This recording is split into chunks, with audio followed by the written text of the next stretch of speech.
Good afternoon, everyone. Thanks so much for joining us here. This is the South Carolina Forward Party State Convention, and we are so glad that you're here. Just to give you a little context, we started this organization in 2022. Our first state convention was in 2024, so this is our second state convention. Obviously, every even year, which is a big election year, is the cadence there. And so we're really excited about this. We feel like the theme of the meeting tonight is momentum is real. We're trying to grab some of that momentum. We feel like we've got a little bit of it, but we want a little more. So we're glad that everybody is here. We think that we've had between 40 and 50 RSVPs, so we're very happy everybody's here. We've got some media, some press folks with us. We've got, I'm sure, some folks who are curious about who we are, what we are, and you couldn't be at a better opportunity to get a sense of what we're trying to do and who we are, who are trying to do it. So thanks so much to everyone for being here. Um, just a quick run through of the agenda is we wanted to make this event this afternoon more entertainment, although by state code, part of what we're trying to do is nominate our candidates. But that's going to take a real short amount of time. That'll be a little dull meeting at the end of this. But the good part is going to be first, and that's going to be our two keynote speakers. The first one is Kerry Healy, and the second one is Andy Brack. And then you'll get to meet all of our, or not all of our candidates. They're not all here with us today, but you'll be able to meet most of them. And so that's going to be a lot of fun. Uh, so let's get to it. What do you say? Our keynote speaker today is the executive director of the National Forward Party Board, Kerry Healy.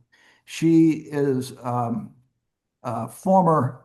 Oh, wait a minute. I forgot to do something, and that is I wanted to recognize our new founding members of our advisory board, and they're on the call today.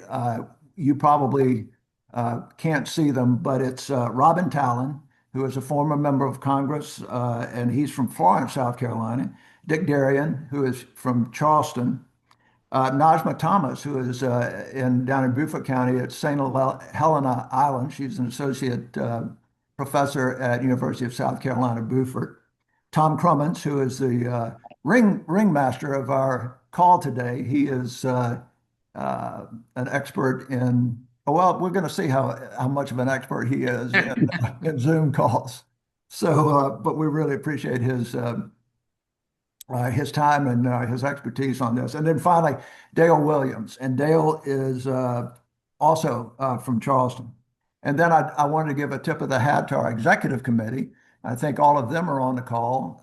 Barry Dykes, who is from Conway, and Jim Andreen from Columbia. Chuck Newton is in Beaufort. John DelFoss is in Lancaster, and I'm in, or Lancaster, I should have said. It's not Lancaster, is it? So it's Lancaster, right? And I'm Clint Eisenhower, and I'm in Charleston.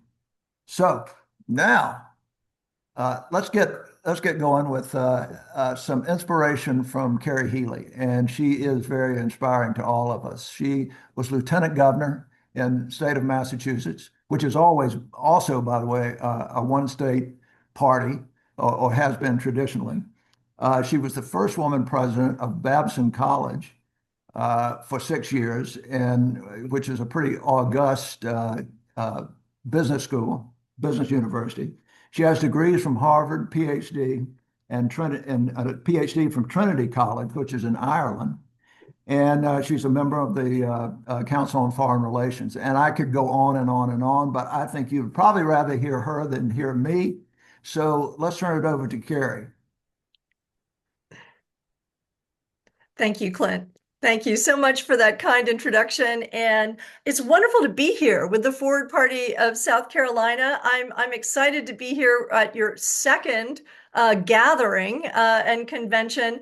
Our states are having conventions all over the country now, all our state parties, and it's a real sign that the momentum is real. And so I love your theme for today. I'm feeling that momentum in 1,000 ways.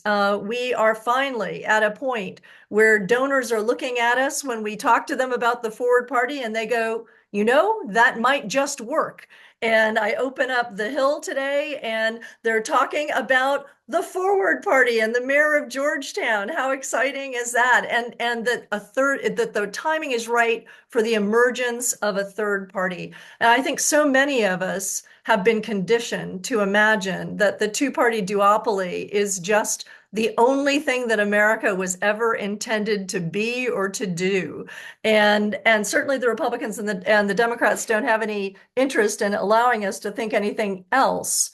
But we know something's wrong. The American people know something's wrong. They've been opting out of the two-party duopoly in ever-growing numbers. Almost 50% of all registered voters today in America are independents.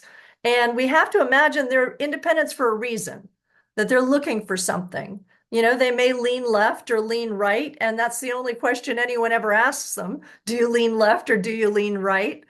But what they're really saying is no party is really meeting my needs. No one is really being responsive to me. And so that leaves us this great opportunity to be able to genuinely meet Americans, voters, where they are. And I have to say that my experience with this was informed in a really interesting way. And maybe you've heard these quotes before, but I've gone back now, certainly on the 250th anniversary of our country's founding, to read a lot more of our founding papers and to learn a lot more about what our founders were really hoping for when they built this nation. And one of the most surprising things to me, and now some of the quotes that I keep, you know, in the front of my mind as I'm doing this work when it becomes difficult, is that we were never intended to be a two-party country. In fact, John Adams thought this was the worst possible outcome that could happen to America. And I'm just going to read you a very quick quote from John Adams in case you haven't heard it before. He wrote, "There is nothing which I dread so much as the division of the Republic into two great parties, each arranged under its leader and concerting measures in opposition to each other. This, in my humble apprehension, is to be dreaded as the greatest political evil under our Constitution." When were we last reminded of that by the Republicans or the Democrats? And even further, if you look at the writings of George Washington, especially as he was leaving the presidency, he had seen how parties were starting to form and the mischief that they could get into when they were focused more on themselves and the individuals involved than the best interest of the nation. And he wrote, this is George Washington, "Political parties are likely are likely in the course of time and things to become potent engines by which cunning, ambitious, and unprincipled men will become enabled to subvert the power of the people and to usurp for themselves the reins of government, destroying afterwards the very engines which have lifted them to unjust dominion." I think that should all resonate with us today as we see some of the parties devouring themselves, being subverted for the interests of individuals on both sides of the aisle. And so I think we need to take these cautions seriously and to try to reimagine America where there is a third alternative, where we can actually focus on some of the issues that are so pressing in our nation right now, and yet neither of the majority parties are focused on these, and they don't want us to look at them either. I was struck the other day that we have a number of crises going on. Obviously, right now we have the crisis of the war in Iran, but what about the other crises that are facing our nation that we just don't ever hear about from our politicians? We owe $39 trillion to our creditors right now, and yet Our politicians are not coming forward. They feel no urgency to pay off this money. They don't have a plan to balance the budget in the future, so it can only grow. How are we going to maintain our leadership in the world if we are the greatest debtor? And similarly, the AI revolution is all around us. Every day we hear of new incredible things that are being accomplished in the private sector, and yet our government is asleep. They aren't trying to either control or manage or even imagine, how do the workers of the future interact with AI? How are we going to protect all of the people who are going to be displaced by this revolution? And whether it's for the better or for the worse, there will be disruption, and our government should be caring about that. They should be thinking about it. They should be trying to guide it with wisdom. Similarly, our Social Security system is going to be bankrupt in 6 years. 6 years. And if the government doesn't do anything, if they don't take action, we'll see our seniors have their benefits cut by 20 to 25% because the money simply won't be there. And this is a known fact. And it's only 6 years away. We know how slowly government works. Why aren't we doing anything about it? Why aren't our politicians talking to us about this? Similarly, in healthcare, 500,000 people a year go bankrupt because of medical debt in this country. It's a terrible thing to imagine a whole family being dragged down by medical debt. And it's the leading cause of bankruptcy in our country today. And yet we're not talking about how to contain healthcare costs. That's not top on any politician's priority right now, either on the Democratic Party or on the Republican Party. And so for me, I see the opportunity for our candidates to move into the public sphere and to take hold of issues that are important to their own constituents, to be accountable only to their own constituents, and to genuinely create trust that doesn't exist anymore in government. The most recent polls have been showing that trust in Congress has literally dipped to 10%. So whoever we put forward, we are going to be able to tell them that they don't have to do anything other than represent their voters. We as a party are not going to be telling them what issues to address. We aren't going to be telling them what particular approach they have to a specific problem, but we will tell them what principles we want them to abide by. We want them to be ethical. We want them to obey the Constitution. We want them to uphold rule of law. We want them to be collaborative. We want them to base whatever policies they put forward on facts, on real facts that people can measure. And we want them to use science in the best interest of the country and individuals here. So we know that we have this moment. We have a place where principled public service and problem solving can actually rise up and inspire the American people to create a republic which is much more like what our founding fathers wanted for us. And a lot of people say, this is, you're too small. Third-party movements always fail. You'll be marginalized. Think for a moment what the Fulcrum strategy is, which is a strategy that we're using right now when we're recruiting candidates, independent candidates, and forward party candidates for Congress. Right now, Congress is so evenly divided that if we had 5 representatives in an independent caucus in the House, we could dictate the outcome of every vote. We could pick the speaker. We could make sure that the rules are revised in a fair way. If we had even 3 people or 2 in the Senate, we could make sure that every vote was determined by those that were truly interested in the best interest of the country, as opposed to simply following a party line. And I can share with you today that we are in conversations with people in both houses about joining us, even in advance of this year's election, so that there can be a foothold where all of our independent candidates who are competing for Congress, and we have so many excellent candidates who are running as independents across this country this year, many of them forward party candidates, they will have a place to go. They will have an example they can see. And people in Congress right now, a few, are becoming stronger.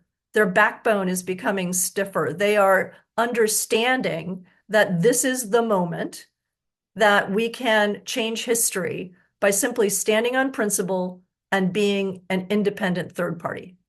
And so with that, I'd like to thank all of you for what you're doing, all the time that you're spending on building this new vision. We're all founders in our own way now. And it's a very selfless activity that you are engaged in. You are trying to make a new future and a brighter future for the country. And it's not such a long shot. I'm telling you that we can accomplish it, if not in this next electoral cycle, in the next one. So push on. Have a wonderful time meeting your candidates today.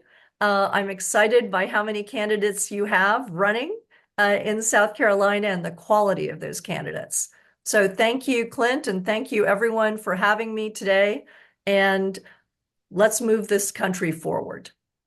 Let's do, Carrie. Thank you so much. We really appreciate it. And I think everyone here can see why you're such an inspiration to all of us and such a great leader to the mission that we're trying to accomplish here. So many, many thanks to you. Really, Thank really appreciate it.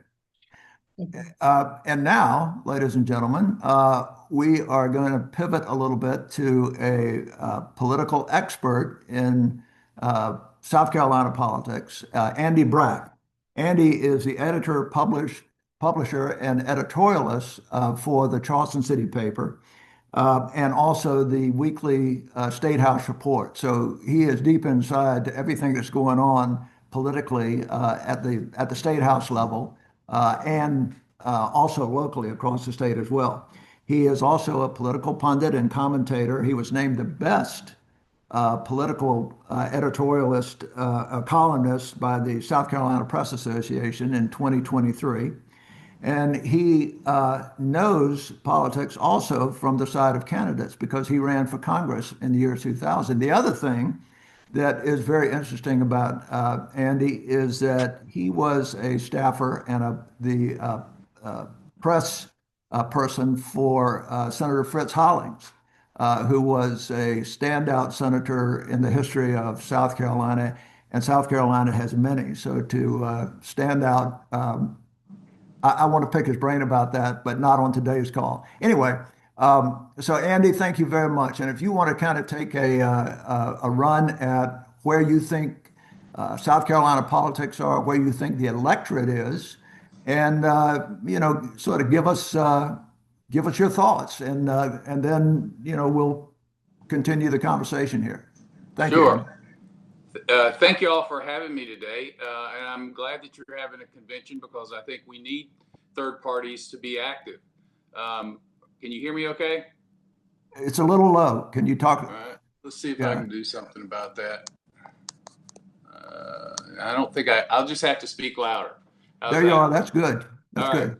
So thanks, Clint, for reminding everybody that I lost the congressional race in 2000. It was a tough loss, but I have to tell you, after I lost, I'm kind of glad that I stayed out of Washington, especially how it's turned out these days. But I learned an enormous amount losing a race for Congress. And so I think some of those lessons have materialized in the newspaper columns that I've written since 2002. And so what I'd like to do, as you suggest, is share a couple of thoughts. Number one, it is the perfect time for third parties because people are frustrated, as the Lieutenant Governor suggested. People don't trust either party. People don't really trust the media either, but there is a thirst for knowledge about what am I supposed to do? Why is America changing like it's changing? What can we do about it? And I'll tell you, and I'm going to try not to curse today, because I have a sign on my door that says we don't keep our opinions to ourselves. And so that's kind of how I guide things. But sometimes my opinions, I ended up sharing words that I probably shouldn't share. But right now, what's happening in South Carolina, and I'm not really going to talk about the nation, but what's happening in South Carolina is is garbage level quality of government. It is abysmal. It's embarrassing. And nothing is getting done to help regular people. And I want to give you a couple of examples of that about what's going on today in the legislature. If you read the column that I've got out today, and you can go to charlestoncitypaper.com and see that, they're talking about abortion again. The Republicans have been running things for 20 years, and every single year.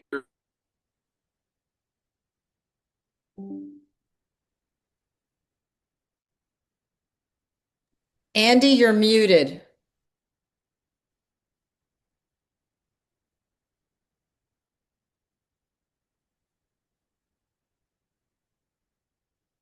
Yeah, Andy, we still can't hear you, buddy.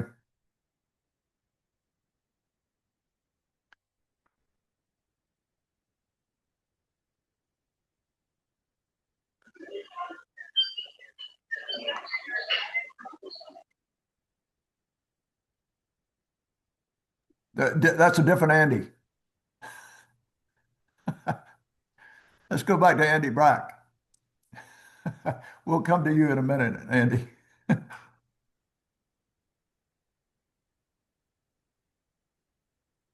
Oh, these technology gremlins.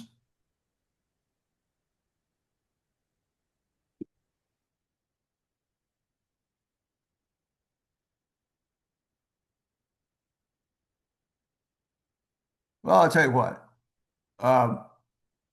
Tom, would you suggest that we move on with the candidate review, and then we'll come back to Andy if we can get a sound going? I believe that should work. Looks like he is dropped from the call briefly, so it may have been a connection issue as well. Okay. All right. Can you hear me? Yes, you're back. I don't know where I went, and nothing changed on this end. It's crazy. Anyway. Well, you were should I talking about how continue? things weren't working very well, so that was a great example of it. So the example is abortion, because, you know, they're ratcheting it up yet again. And so I kind of went a little bit hyperbolic, and I basically said, you know, if you've got these 6 white men that are trying to make choices for women's bodies and their reproductive health, let's start taking away their Viagra. I mean, you know, it's just kind of ridiculous about what's going on. Another example of how I think South Carolina legislature is failing is that they spent yet another year on trying to figure out a way to reduce people's income tax rates. Well, you know, that's not the problem for half of South Carolina. The bottom half of South Carolina doesn't pay much income tax. It's the rich guys that are paying it, and that's who they're trying to help. Where we need help is sales tax. We have one of the highest rates in the nation, but they're not talking about sales tax. Let's go to the Republicans have problems. They've got a supermajority. They control everything. The Democrats are kind of like hapless cartoon characters because they can't get anything done. They've got, thank goodness, for the first time, 124 candidates for the House this year. So that's the first time in recent memory. But they can't get a hate crimes bill passed. I mean, a Democratic state senator died almost 11 years ago in a racist shooting in Charleston, and the Democrats have not been able to form a coalition with some Republicans to get a hate crimes bill passed, which to me is frankly ridiculous. And the key word there is coalition. And that's the word for the Forward Party. You need to have some people elected so that you can form coalitions and get real things done for regular people. So I think that's what the exciting opportunity is the opportunity to build coalitions. I do think that one of the things that concerns me about how y'all are going about it is that you set values for people, but you don't have like a real platform. And that concerns me because I think that it's going to have a communications problem with people who are voters when they don't know exactly what the party stands for. Sure, the candidates can communicate what they want to share with voters, but I tend to think that there need to be 5 or 6 general themes, policies, and look at it from a candidate standpoint. One of the things that I learned early on is that I needed talking points to talk about complex issues. And giving me a set of values doesn't do that. But telling me, for example, you need to be pushing policies that reshape or eliminate sales tax exemptions, well, how do I talk about that? And so if you all, for example, got behind a statewide party policy saying, let's fix sales tax exemptions, you would let a candidate know that right now, South Carolina is losing about $4 to $5 billion in revenue every year because they give sales tax exemptions to special interests. On the Senate floor yesterday, or 2 days ago, it came out that 7 data centers, you know, these things that are in the news now, 7 data centers are getting $828 million in sales tax exemptions. These are rich companies getting $800 million in sales tax exemptions. That money should go to schools. That money should go to reduce poverty. That money should go to improve access to health care. But we're giving tax breaks to these people. I think that's ridiculous. And it's also ridiculous the Senate didn't know about it. So, you know, having something that is a minor list of call them Palmetto priorities for your candidates with a little bit of, that's what I call it in State House Report, having a little bit of talking points for candidates, I think that will be helpful. Let me give you a couple of other examples. You could talk about one of your policies that you may want on the platform was what might be invest, you know, let's fix our roads and bridges. And here's how we're going to do it. I think let me interject, one of the things about having these policy suggestions is that you have to make them measurable so people understand them. Don't just say, we need more jobs to reduce poverty. What we need to do is we say the state needs to appoint a cabinet level position for small business and help encourage 10,000 new jobs a month with investments. Or instead of saying we need to improve education, which is, who the hell's against that?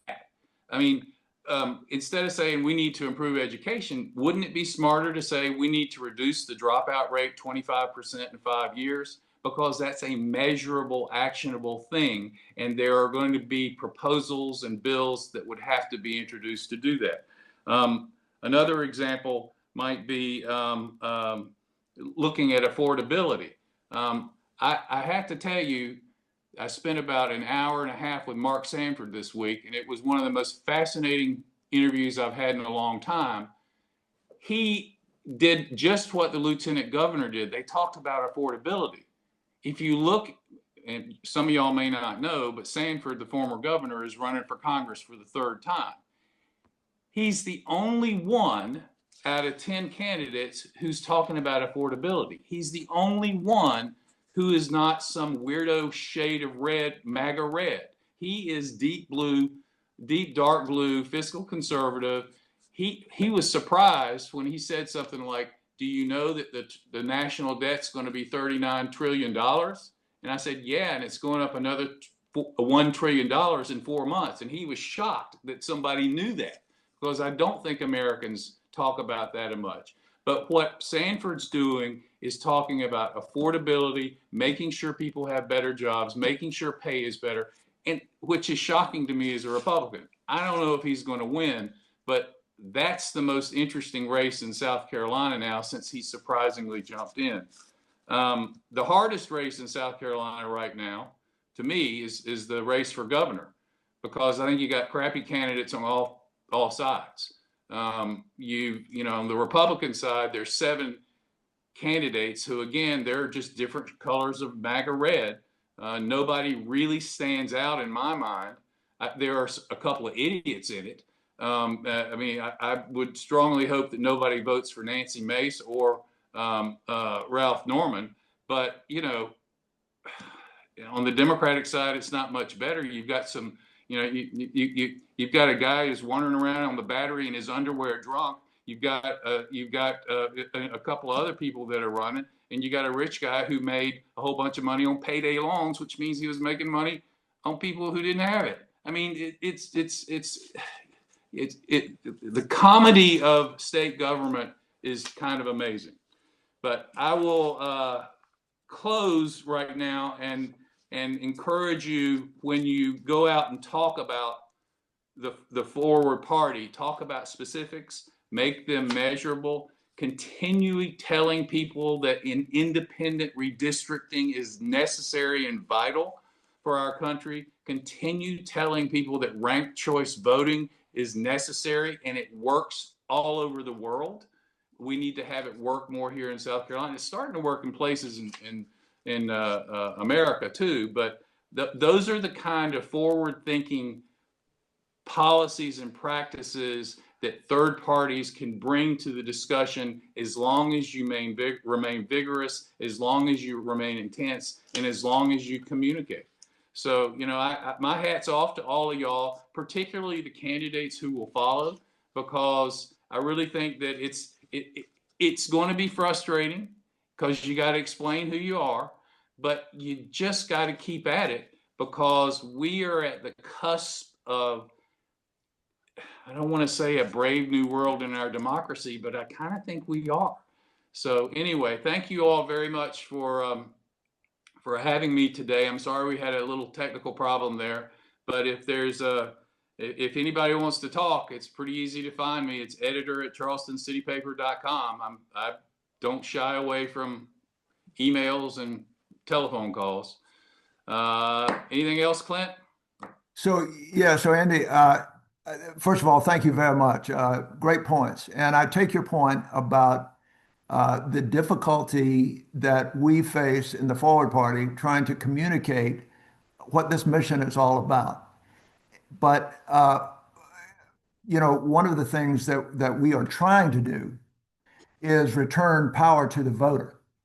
And as you know, in South Carolina, through all of the different techniques that over decades have been used by the legacy parties to sort of usurp the power of the voters, right? And so voting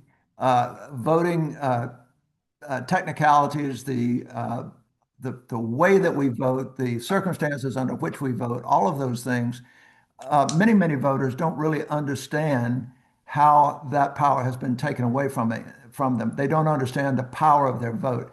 So that's one of the things we're trying to do. But there's what we've struggled with so far is there's not a lot of emotion in those kinds of things when we have been trained by the media and by the parties and by, you know, the political structure to think in binary terms and just sling mud at, you know, across the aisle one way or the other.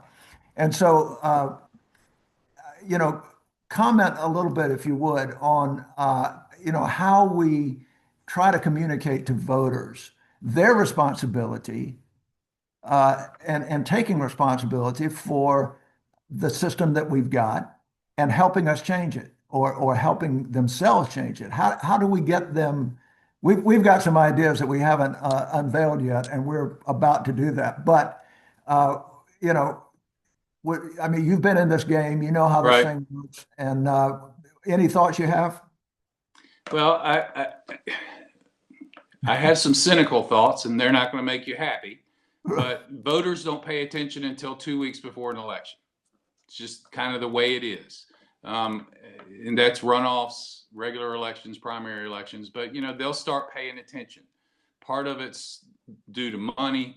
But I think the key for y'all, and this is kind of going back to that notion of having a series of policy statements or a mini platform, not a not like the book length ones that the Democrats and Republicans have and then ignore. Right.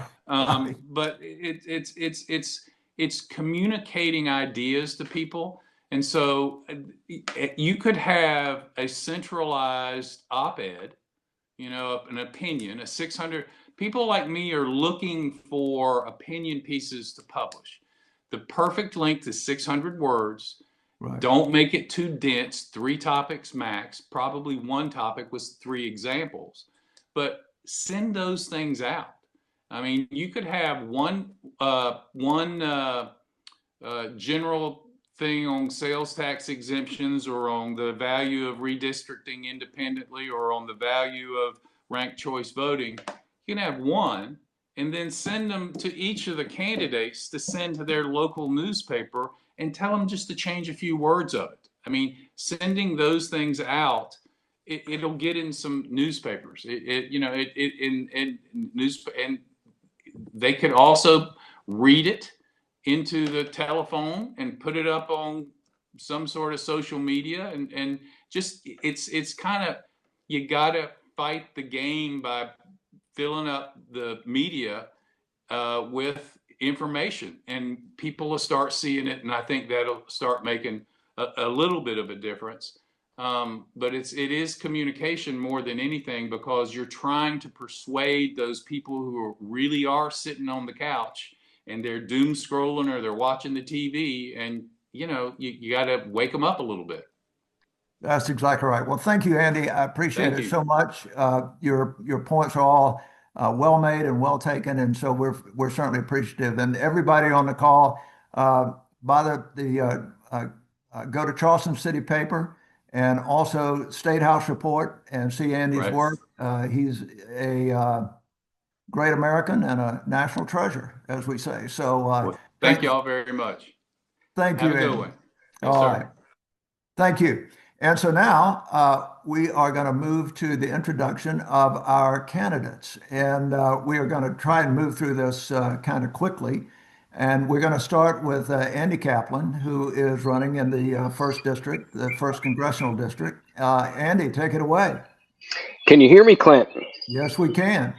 All right. Well, actually, so thank you, everyone. My name's Andy Kaplan. I'm actually running for the U.S. House seat in the 5th District. Oh, So I'm sorry. that is quite all right. You scared me for a second. So a lot of people have been asking me, my friends and family, why are you doing this? Why are you running? And as I think about it, I think, for the past 15 or so years, I've been so frustrated with things not getting done, and influence of money, and the 2-party system. And I thought back to my grandfather used to tell me, when I complain about stuff, stop complaining, get up and do something about it. He just didn't say it that nicely, but I decided I'm getting up and I'm going to do something about it. And I'm really excited, because just like Carrie said when she opened this up, there really is momentum. There's a lot of momentum. And if there's ever been a time for independent candidates to really make a dent and get in there and get elected, I think this is it right now. So as I said, I'm running in District 5. My district is split between kind of the suburbs of Charlotte and then kind of a rural belt, 7 or 8 counties that kind of make up the rural belt. And as you can imagine, the issues that everyone cares about really split and different depending on where they live. But no matter what, when I'm out there talking to people, so many people end up saying, we're so frustrated because government just isn't working. It's not working for us. And I agree with them. And I think that really provides some opportunity for us. I'll be running against a pretty strong Republican candidate. So this is an open seat. This is Ralph Norman's old seat, now running for governor. I'll be running against a pretty strong Republican candidate who has been in the state Senate for a while, and also a pretty strong Democrat candidate who's been involved in politics in the area for a good bit of time. For an independent, it's a tough climb. It's a tough battle, but it's one that I think is really, really worth fighting, and I'm up for it. So I'm really excited about it. So I am going to, unless Clint, any questions, or am I passing this on now? You're ready to pass it on if you're ready, and appreciate it. Yeah, I think I'm ready to pass it on, and I think it is Genesis Bordner. Exactly. Hello, everyone. Can you hear me? We got you. Hi, I'm Genesis Bordner, and I'm running for Horry County Council in District 5, which covers Garden City Beach, Surfside Beach, and parts of Murrells Inlet. I'm not a career politician. I'm a small business owner, a homeowner, a daydreamer, and an adoptive mom. And like so many people here, I'm watching our community get pushed to the brink. We're seeing skyrocketing costs of living that don't match local wages. We're paying peak energy prices at dinner time. We're seeing floods worsen while local governing bodies debate filling nearby wetlands. We're learning about PFAS contamination in our water while being told more research is needed, we'll have to talk about it later, and we can't stop growth. Meanwhile, the councilmen bicker over issues and projects that hardly even seem to be on the minds of the public. But here's the truth. We have known for decades that filling wetlands is irresponsible. The county has paid for plenty of studies that could help ease the cost of growth on regular people, yet has not changed course. We knew that these infrastructure problems needed meaningful action, but kept kicking the can down the road. So now we're here, and it feels like we're drowning in problems that were avoidable. We've tolerated so much delay and innocuous deliberation, right? And I think that that is centered so deeply around partisan politics and identity politics. We've learned how to stomach endless deflection of responsibility. And we've watched the system reward protecting big money interests that don't live with the consequences. And that's why I chose to run forward. Because as a party, we're not here to manipulate the public with regurgitated talking points that are designed to inflame vitriol and divide our neighbors. We're here to cooperate and to get things done. I believe in using infrastructure that we already have more efficiently instead of gobbling up every spare acre in sight. I believe in putting power back into the hands of everyday people, whether that's through energy independence, updating our grid, or smarter voting policy. I believe that protecting our wetlands isn't optional. So maybe you're catching a glimpse of the dreamer in me, but as a person who survived childhood homelessness, slept in my car to force my way through college, built a business, and achieved home ownership by the age of 30, I know the truth. And that is that where there's a will, there's a way. It's not always easy. In fact, it's usually very difficult. But if we are willing to become curious in the face of frustration, if we're willing to become gracious in the face of adversity, and if we're willing to become creative when we hit what seems like a brick wall, we can achieve great things. We can achieve things that we once believed were impossible. I believe we must be patient with each other, but impatient with the status quo. So this campaign isn't about me. It's about whether we're willing to think, communicate, and look at old problems in a new way. Because if we get this right, if we choose courage over convenience, I believe that Horry County can become a model for what efficient local government that is responsive to the people it serves looks like. And that starts with us. You're here. And now we're going to pass it on to Dylan, right? Perfect. Take it away, Dylan. On it.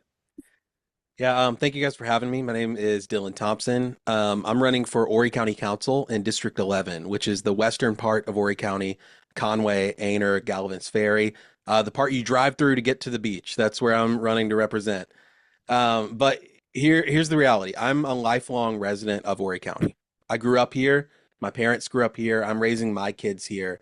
And the dream that I have for them is for them to be able to build a life for themselves here if they want. It's a beautiful area. It's historically been a really affordable area, but that is changing rapidly. The Myrtle Beach metro area is one of, if not the fastest growing area in the country right now. And we're seeing effects of that being trickled down into residents through really, really poorly managed and irresponsible growth and development patterns. We're seeing housing costs skyrocket so that now we find ourselves in a situation where the average household cannot afford the average house in Horry County. We're seeing parts of the county flood that didn't used to flood when I was growing up. We're seeing roads that cannot keep up with the amount of growth that they're experiencing. And many of our schools are either at or near capacity, and our teachers are struggling. Wait lists on doctors' offices are months out at this point for routine checkups. It is just overall affecting the quality of life for the people that live here.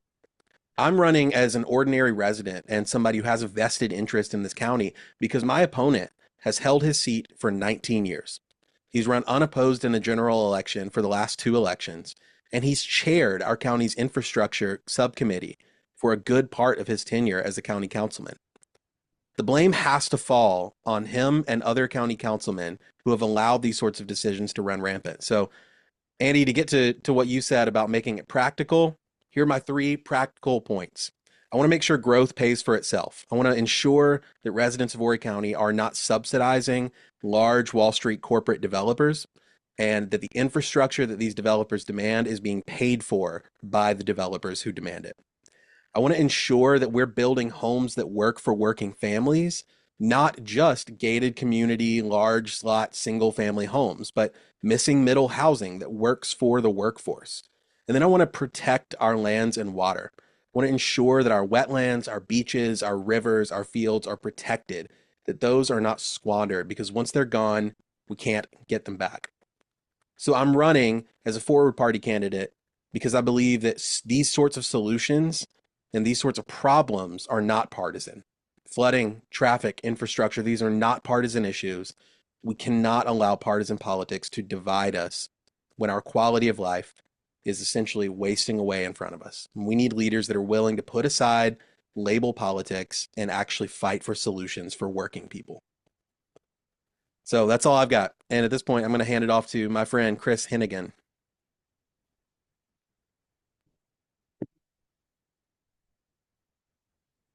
Great job, Dylan, by the way, and Genesis and Andy.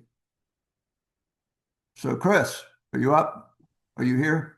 I am here. Thank you. Can you There hear we me? go. All right. It looked like a pause for a minute. Can you hear me? Can you see me? We got you. Yeah, All right. you're on now. Hello, everyone. Great job, Dylan. Great job, Genesis. Great job, all of the speakers. Andy Kaplan, wish you the best, my brother. My name is Chris Hennigan. I'm running for County Council in District 7 here in Horry County. I'm running against Tom Anderson, who has served 1 term thus far. And much like my fellow candidates, the infrastructure, the jobs, the flooding, all of those things are important and are at the top of my list. But more importantly to me is just being able to represent people that look like me, because nobody looks like me, so to speak. I looked at the county council after serving on the planning and zoning for 10 years. And I was always considered, I guess you would, don't take this personal, but the black sheep, so to speak. So I'm taking it personal because I want to see other people have a seat at the table, and not just people that look like me, but people that live below the poverty level, not even at poverty, but below that, giving them an opportunity to have jobs and to have better paying jobs. And for our teachers, as Dylan said, to come in and have a pay scale that's equivalent to what's going on in America, and not always being last at everything. South Carolina's last in everything. And all of the money that's being brought in, as the other Andy said, I think is Brack. I did not realize the special interest group, they're getting so many tax breaks. That's crazy to me. So we have to step up. We have to pave a new way, and the Forward Party offers us that opportunity. Didn't run as a Democrat, didn't run as a Republican. And I know good and well, like Dylan said, there's a lot of Republicans that will never vote if they see that D in front of your name. But because you have something different, they'll do that. And I literally had a person that is a Republican tell me that the other day, I would never vote for a Democrat, even though he and I are really good friends. And that's cool. We can agree to disagree, but he agreed with a lot of the things that I have issues with. That being said, I'm excited to be running because I know that the people in this area are looking for something different, craving something different. I feel like I can be that person. As I said in my other messages, before there was a Barack Obama, there was a James R. Frazier. And that was my role model and my mentor. And I feel like I should carry that torch for him. And I'm willing to do just that when I am elected, and Dylan is elected, and Christian is elected, and Genesis is elected. We're going to tear Horry County up. So let's get on it and move forward. That's all I got.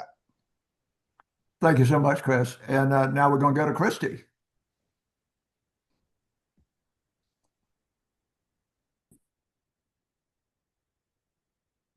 Christy, are you with us? She's muted. I started right on it and I was going to say, can you hear me? And I totally forgot. No problem. Okay, here we go again. Hey, I'm Christy Birch and I'm running for Horry County Council District 2. Thank you to the Forward Party. Entrepreneurship and competition are an integral part of the spirit of America. Thank you for doing the startup work of bringing the Forward Party to existence in South Carolina. District 2 is a coastal suburban district in Myrtle Beach, the tourism and hospitality capital of South Carolina. My district is primarily retirees who choose the beach, hospitality and tourism workers who keep it running, and families, many of whom have lived here for generations. And right now, they are all feeling the same thing. Growth is not working for the people who actually live here. I'm running against a Republican who's held the seat for 12 years and was never opposed in November until now. I believe that's exactly part of the problem. When there's no contest or accountability, we have a problem. And this November, they're going to have a choice. Our voters are tired of roads that can't keep up, property taxes that keep climbing, and county government that has been a spectator to growth instead of leading it. I grew up here. I raised 3 daughters here. I've owned my own business here. I've navigated the permitting process here. I've watched my grandparents' entire world, the Flatiron Building, Collins Department Store, the schools where my grandmother taught, all of it is demolished. Only their church is still standing. I'm excited to be running here because I know that momentum is with the Forward Party and voters want a choice. They want someone who will answer the challenges of change. With my colleagues across Horry County and across the state, I feel that momentum is with us.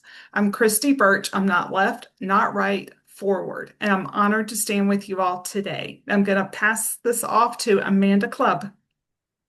Let me just first of all say that the 4 candidates that just spoke are the 4 horsemen of Horry County, is what I call them. And I don't know if that's if you appreciate that or not, maybe, but I think they are fearless, they are warriors, and they are, as you can hear, they know what they stand for and what their voters want. And so Horry County is, I mean, we're blessed to be able to participate in this political run in Horry County. And so I'm just really proud of everybody, as I am with all our candidates. So now, yes, we're going to go to Amanda Clubb in Spartanburg County, who's also running for county council. Thank you all. Greetings, everyone. Can you hear me? I can't see myself. Yes, we can. So I'm Amanda Clubb. I'm running for District 6, Spartanburg County Council. And, you know, just to start off, I have just enjoyed listening to everyone that has spoke before me, just how much that you guys care about your county. And that is, you know, in me, that is what I am wanting to hear from Spartanburg. You know, I want to be able to bring that type of energy, bring that type of honesty, you know, personable, you know, having that interest of our voters, you know, the people that put us in this office. And what I've heard just so far from you guys, Clint, I want to be, you know, no, I'm not in Horry County, but hey, I'm right on up from Spartanburg to be considered as one of those other horsemen. But yeah, so I am 3 girls here. I've lived in Spartanburg all my life. With 3 girls, 3 grandgirls now. The baby girl is here. She's 7 pounds, 7 ounces. So yeah, we and you know, part of that is because we haven't got a lot of things to where people listen to us. You know, when I sit around the table and I talk to my girls, you know, I want them to see that, you know, they look at me like kind of like, you know, well, mom, no one's gonna listen to you. They don't listen to us, you know. And so I look to them, you know, as me running, I want them to be heard. And I want them to see their mom being the one that's out there. You know, I'm not a complainer. It's like I'm a, you know, be about it. So when they see me and the things that I'm doing, I want them to be able to know they heard my mom. You know, they are actually listening to her. And that's what I want these voters to see in me, that I am someone that is, you know, no, I'm not for these data centers that's going to come and say they're going to do one thing, and then next thing you know, they flipped it around, and now they're wanting to pull more energy. That's part of why I got into this as well, because one of them was going to be almost in my backyard. And so, and knowing that my energy rate has went up and up, and no one's asked, you know, it's just kind of, hey, we need to raise the, you know, we need to raise your power bill, so we're going to raise it. And so some of those things, you know, I want to be able to have the say to look at. We can't do that. We've got to get our structure in place in order to have that growth. And so that's kind of more my biggest passion, along with the housing, of course. And I have to give it out to my friend Dylan now, because thank you, Clint. I mean, great coach, I would say. He talked to me really well about, you know, questionings in an interview, to where housing was a big thing. I work with the veterans, I work with the homeless, and, you know, we need a place for them. You know, everybody has a complaint about how VA does, but that is part of what I am running with. You know, we've got to get our county, our America, back to we the people. And I'll end it with that and pass the torch along to Char Fitzwater. Before we move to Char, let me just say that I think you qualify as a fifth horseman. I just think you do. Okay. So now we're switching from our county council candidates to our school board candidates in Charleston County. The first here is in District 1 is Char Fitzwater. And Char, take it away. Okay. I'm Dr. Char Fitzwater, and I'm running for the District 1 seat, as Clint said, for the Charleston County School District Board of Trustees. Since the 2022 election, candidates backed by Moms for Liberty have held 5 of the 9 seats on our school board. This includes Keith Grabowski, who's running as the incumbent in District 1, and there's another candidate, Kaz Zabelli, who's another extreme conservative.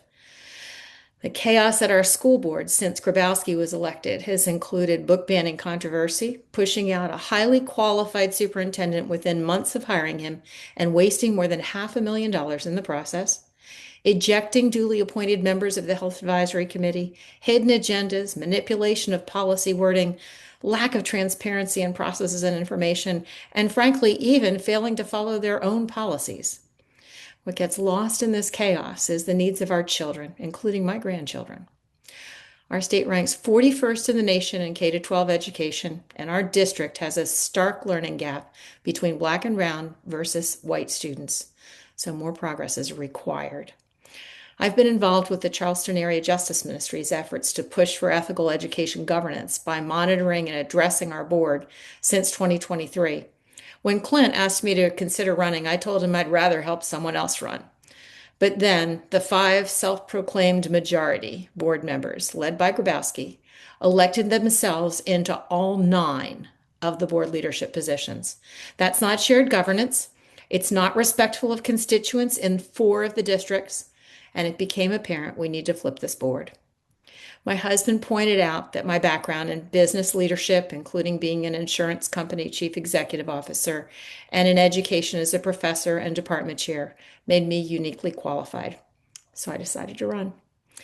Many of my neighbors in North Mount Pleasant also want to replace our chaos with positive, collaborative governance that puts the students first. So I'll pass it on to Tom Hagerty, who I'm also cheering for. Tom. Hello, everyone. Just great to hear from Spartanburg and Horry County. Just what a team you've got there, Clint. It's wonderful. Carrie Healy mentioned John Adams and whatnot. Of course, Thomas Jefferson said, if you don't have a literate population, you cannot have a democracy. So I'm running for school board. It's in District 3 in Charleston. The current holder of the position has been there for 4 years, currently the chair. So it ought to be an interesting race. The reasons I am running are I'm a deep believer in phonics. You'll hear about science of reading. The neuroscientists tell us now, we know it without question, that phonics is the way to go, first through third grade. Secondly, teachers have to be empowered. I've been in business most of my life, but near the end, I taught for a decade at a public charter school up in the District of Columbia. So I just know how fantastic teachers are. They have a drive to shape lives, and they're just amazing. They have to be given leadership. We have a superintendent who can do it, but as Shar has pointed out, we've got a group that's a majority of the board currently that wants so-called parental rights, which means it's just a euphemism for crushed teacher independence. And it's just unacceptable in that environment. The third thing is just setting, as you get past the first 3 grades, you have to have an environment where students can learn and learn to fly and learn to think about their destinies. In this new environment of AI, it's just going to be an unbelievably fascinating and danger-filled path that we've got to navigate. And it's going to take better governance, and what's been said here many times by y'all that's great is better listening and action. We just need to get the data so it's we're moving in the right direction. I'll hand it back to Clint. Before I do that, Clint, thank you for your guidance and your thoughts and your leadership. It's just been very helpful to me. Thank you. Well, good. Well, thank you, Tommy. And I think everybody can see these are absolutely extraordinary candidates. As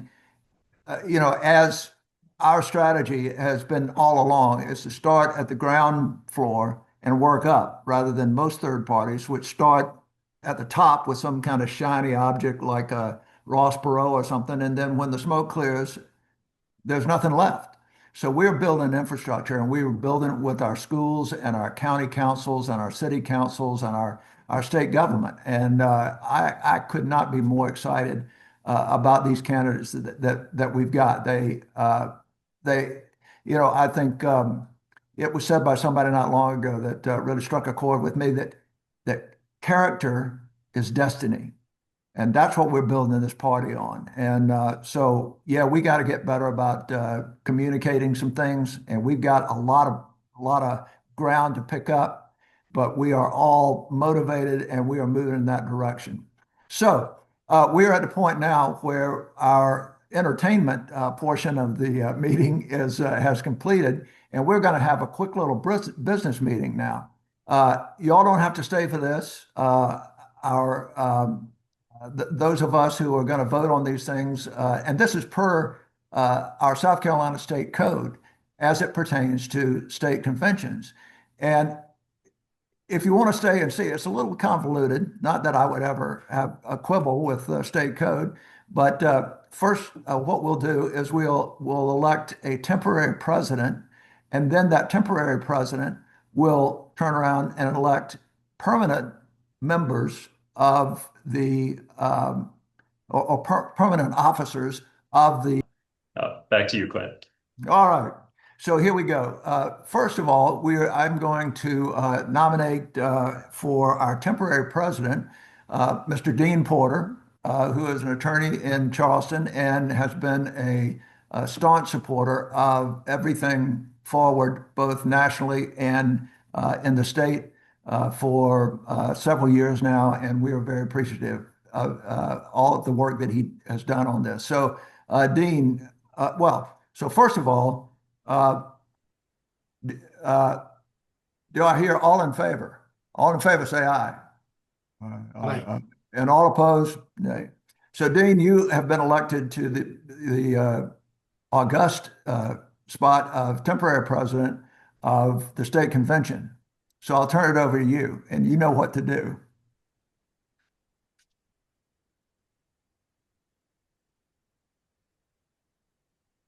Hopefully.